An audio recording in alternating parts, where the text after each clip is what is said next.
Many folks have a negative association with law. We like to be free and unencumbered by rules and regulations.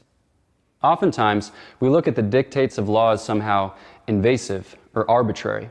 We see them as limiting our free enjoyment of the goods of the earth. This exasperation is even more pronounced when it comes to the church's law. Whenever the church speaks to the dignity of human life, or God's plan for human sexuality, or the truth about marriage, she is often painted as outdated, as constricting, as against human freedom. But here's the thing, we need rules. Try to imagine your favorite game, and then try to imagine it played without rules. Take football. Remove the referees, remove the rule books, remove everything pertaining to safety, the boundaries, take it all away, and then try to picture what a game of football would look like. It'd be chaos. For you see, we are inclined to the good, but after the fall, we find it very difficult to sort out what that means and to achieve it. Law is an ordination, that is to say, an ordering or ordinance or determination of reason. It's made for the common good, and it's promulgated, that is to say, it's made known by one who has care of the community. What law does is it makes known to us what is good and encourages us to pursue it. Now, we can distinguish different kinds of law at work in the world and in our lives. Let's begin by considering the eternal law. Picture an artist. Before he paints, he has a sense of the goal. He has a sense of the completed image. Now picture God. Before he paints the masterpiece of his creation and redemption, he has a notion of how he intends to draw all things to himself. That notion we refer to as the eternal law. It's how God orchestrates all things to his glory.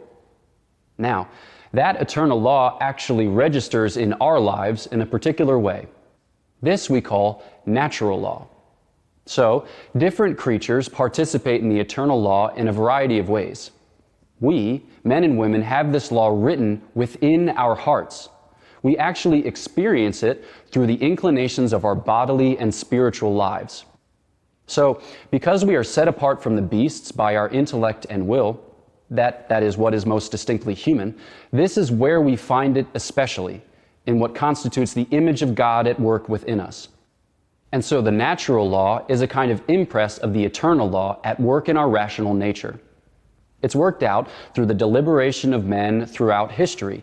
We can come to clarify it and better understand it, and so legislate it. One place we see this is in the general cross-cultural agreement regarding morality over the course of generations in a variety of places. Most people come to a similar appreciation of what is good and what is bad. The Ten Commandments are part of that law which is sown within our hearts. But as we'll see later, God reveals them to us in a special way for the sake of our own good. Human law is just the concrete application or extension of the natural law in a particular time and place. So for instance, in the United States, we drive on the right side of the road. Now, is this part of the natural law? Is this something written in the stars from all eternity, that wherever vehicles are conducted, they need observe this thing? No. And we know that from the fact that in plenty of countries, it's perfectly legitimate, indeed legal, to drive on the left side of the road. But it is within the lawmaker's authority to govern on such things for public safety. Men extend the natural law in order to accommodate all of the particular circumstances of a time and a place. Now, what then is divine law? Divine law refers to the Mosaic law of the Old Testament and then to the new law of grace of the New Testament. The Mosaic law are just those precepts given to Israel to safeguard their life and worship. So we encounter these lengthy codes in Exodus and Leviticus and in Deuteronomy, and what they do is they legislate moral precepts and ceremonial precepts and judicial precepts. They govern the life of the people of Israel for right order. Now, some of those precepts are universal, that is to say, they pertain to all times and places. But some of them just pertain to Israel at this time and in this place, so they're kind of limited in scope. We also want to say that the old law, the Mosaic law, is pedagogical. That is to say, it is leading to the fullness of Jesus Christ. Now, the old law did not justify. It did not yet make men good. But in the new law in Jesus Christ, which is the very grace of the Holy Spirit poured into our hearts, we have a law that truly justifies, one that actually makes men good. The new law is the perfect fulfillment of the old law. The Lord himself has said that not one iota of the old law will pass away. He has come not to abolish the law, but to fulfill it, to perfect it.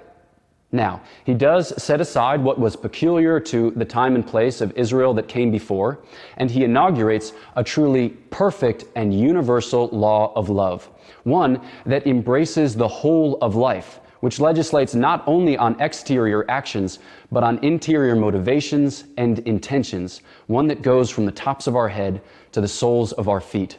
And in so doing, he gives us everything we need to love him and our neighbor, and so to fulfill the law. We pause just briefly to consider the Ten Commandments. Here we have an especially privileged communication of God's love to his people Israel. We said that we can discover the Ten Commandments by the natural law. It's actually written within our hearts. But because it is so important, the Lord clarified those things so that we would never need to question whether or not they were true. The Ten Commandments are divided into two tables, that is to say, two groupings. The first three commandments concern our relation to God, and the final seven concern our relation to other men. The Ten Commandments are also a good guide for identifying big sins in our life, that is to say, mortal sins. Mortal sins, like missing Mass for instance, kill the life of grace within. They actually kill charity. They're deadly. They're lethal.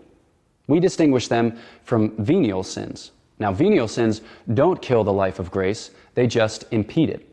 So, if we were to liken the spiritual life to a car trip, for instance, mortal sins would be like getting in a wreck, whereas venial sins would be like taking the wrong exit, which detains us unnecessarily. So, we use these Ten Commandments as a helpful tool for making fruitful use of the sacrament of confession, to identify what keeps us from all the fullness of God so that we can present that to the Lord and receive his healing love. So, as we take time to consider law, we find that it's not a drag or an imposition, it's actually saving. The law makes us virtuous, and it helps us to secure the common good. Please God, it will lead us all the way to heaven.